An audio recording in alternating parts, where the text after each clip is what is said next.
You've received your terminal and you're ready to process transactions. Let's get you started.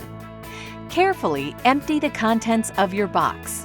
You should have your terminal, base, and power supply that includes a bag of plugs and the phone cable. First, open the bag of plugs and select the one with 2 parallel prongs. Slide the plug into the power supply until it clicks securely in place.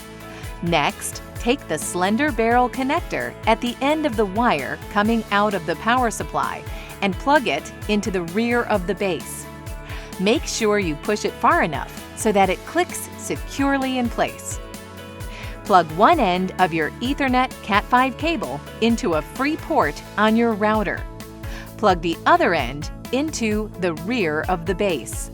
Now, plug the power supply into the AC receptacle.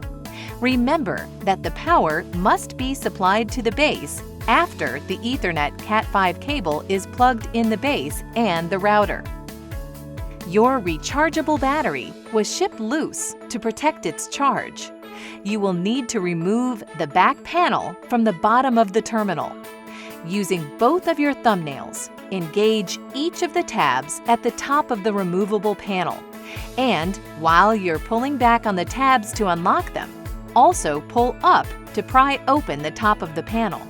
Your battery will have a short cable coming from it that will need to be plugged onto the white connection with 3 prongs exposed at the upper right of the exposed cavity where the battery will go in. The plug is polarized so that it will only go on one way, but the order of the colored wires from left to right will be black, white, and red. There is a locking tab on the plug, so once you align the plug over the 3 prongs, you will need to push the plug far enough in so that the plug will lock into place.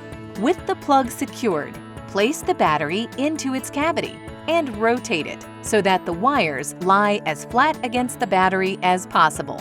Now, replace the rear panel. Place your terminal onto the base so that it can begin to charge the battery.